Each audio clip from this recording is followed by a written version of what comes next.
इस वक्त भारत और पाकिस्तान के बीच जो टेंशन्स है वो अपने चरम पर है। इसी को लेकर मूडीज की एक बड़ी रिपोर्ट आई है। अब क्या कहा है मूडीज ने, इसको आसान भाषा में डिकोड करने की कोशिश करेंगे। नमस्कार, आप देख रहे हैं मनी 9 और मैं हूं आपके साथ विशाल शर्मा। देखिए, मूडीज ने कहा है कि अगर भारत पाकिस्तान के बीच जंग होता है तो सबसे ज्यादा नुकसान पाकिस्तान को होगा। उसकी अर्थव्यवस्था यानी इकोनॉमी को गहरा झटका लग सकता है, जिससे सरकार की वित्तीय सुधार प्रक्रिया यानी जिसको कि आप फिस्कल कंसोलिडेशन के नाम से जानते हैं वो भी पटरी से उतर सकती है। यानी बड़ा खतरा पैदा हो सकता है पाकिस्तान के लिए।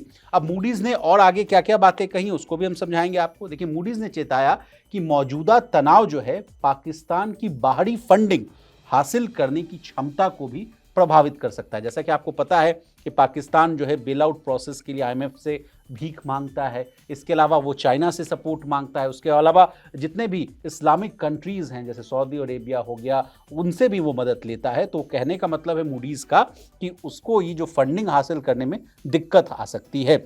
इसके साथ ही मूडीज ने कहा कि उसके पास जो विदेशी मुद्रा भंडार है यानी जो फॉरेक्स रिजर्व्स है वो आने वाले वर्षों में बाहरी कर्ज चुकाने के लिए नाकाफी हो सकता है। यानी अगर वॉर हुआ तो उनका सारा ध्यान, पैसा, रिसोर्स, एनर्जी सब यहीं पे खर्च हो जाएगा।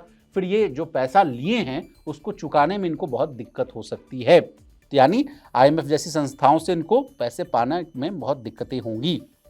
अब मूडीज ने ये भी कहा कि पाकिस्तान में हाल के समय में कुछ सुधार भी देखने को मिले हैं।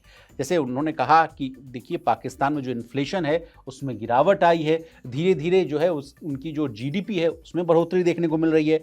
आईएमएफ की शर्तों के पालन में थोड़ी राहत जरूर मिली है, लेकिन ये सब जो सुधार है तब तक टिकाऊ नहीं है जब तक कि क्षेत्रीय शांति यानी जो क्रॉस बॉर्डर वाली जो दिक्कतें हैं या जो ट्रेड को लेकर समस्याएं हैं या जो टसल देखने को मिल रहा है वहां अगर वो शांति नहीं बनी रहेगी तब तक ये चीजें नहीं हो पाएगी।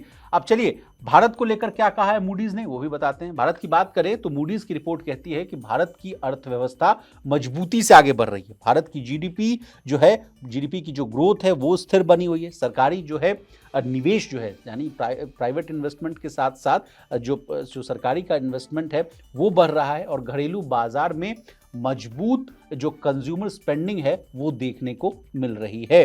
सबसे बड़ी बात मूडीज ने कहा है कि भारत का पाकिस्तान के साथ जो व्यापार है यानी जो ट्रेड है वो न के बराबर है। इसको और आसान भाषा में डिकोड करूं तो 0.5% से भी कम है।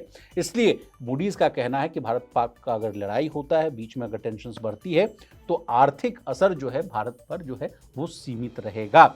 मूडीज ने ये जरूर चेताया है कि अगर सीमा पर तनाव जो है बढ़ता है तो भारत को सैन्य खर्च में बढ़ोतरी करनी पड़ सकती है।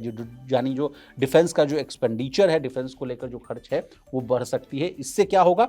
देखिए, इससे होगा कि भारत की राजकोषीय स्थिरता यानी जिसको कि आप फिस्कल स्टेबिलिटी के नाम से जानते हैं उस पर थोड़ा असर पड़ सकता है। लेकिन कुल मिलाकर अगर देखें तो बिगर पिक्चर यही है कि भारत की जो आर्थिक स्थिति है वो मजबूत बनी रहेगी। पहलगाम हमले के बाद देखिए, भारत सरकार ने आर्थिक और कूटनीतिक स्तर पर कड़ा रुख अपनाया है। पाकिस्तान से हर तरह के जो आयात है यानी जो इंपोर्ट है उस पर प्रतिबंध लगा दिया गया है, चाहे वो किसी भी तीसरे देश के माध्यम से आ रहा हो। इसको इसी कहानी में हम जीटीआरआई की रिपोर्ट पर का भी हम जिक्र करेंगे, जब कहा जा रहा था कि लेवल बदल कर जो है सामान जो है पाकिस्तान भेजा जा रहा है। 85,000 करोड़ का ट्रेड हो रहा था, उस पर भी सरकार ने जो है संज्ञान लिया और वहाँ भी रोक लगाने की कोशिश हो गई। अब देखिए, डाक सेवा है, पार्सल सेवा है, इसको जो भी निलंबित कर दिया गया है। पाकिस्तानी जहाज़ों को भी अब भारतीय बंदरगाहों में प्रवेश से रोक दिया गया है। इसके साथ ही भारतीय जहाज़ों को भी पाकिस्तानी पोर्ट्स में जाने की अनुमति नहीं दी जा रही है। अब क्या क्या जो है प्रयास जो है या जो कदम है भारत सरकार ने उठाया है या पाकिस्तान ने भी उठाया, वो भी एक एडिशनल जानकारी आप ले लीजिए। देखिए, भारत ने 1960 की सिंधु जल संधि को सस्पेंड कर दिया है, जिससे पाकिस्तान के पानी के अधिकारों पर बड़ा असर पड़ सकता है। खबरें भी आ रही हैं कि जो वहाँ पानी की वजह से पानी की किल्लत हो रही है उससे वहाँ पे जो है रोष बढ़ रहा है। जवाब में पाकिस्तान ने भी 1972 यानी 1972 का शिमला समझौता है उसको निलंबित कर दिया है और भारत से द्विपक्षीय व्यापार को रोक दिया है। इसके अलावा भारतीय एयरलाइंस के लिए अपने एयर स्पेस से गुजरने पर भी रोक लगा दी गई है। तो यानी आज की ताज़ा अपडेट ये भी है भारत पाकिस्तान वॉर को लेकर या टेंशंस को लेकर जो है कि प्रधानमंत्री मोदी साहब पीएमओ जाते हुए दिखे हैं, वहाँ उन्होंने राहुल गांधी से मुलाकात की है, रक्षा सचिव से मुलाकात हुई। आज की ताज़ा अपडेट ये है। तब देखना होगा कि क्या तस्वीर साफ होती हुई दिखती है और इस पर इन सब जो तमाशा देखने को मिल रहा है या जो बवाल देखने को मिल रहा है ये कहाँ तक जाकर स्थिर होता हुआ दिखता है। तो आज के लिए बस इतना ही। मूडीज़ की रिपोर्ट को हमने आपके सामने डिकोड करने की कोशिश की। आपको हमारी ये रिपोर्ट जो है कैसी लगी कमेंट कर जरूर बताइएगा। इसी तरह देश, दुनिया और बिजनेस जगत से जुड़ी तमाम ताज़ा तरीन खबरों के लिए बने रहिए हमारे साथ और देखते रहिए मनी।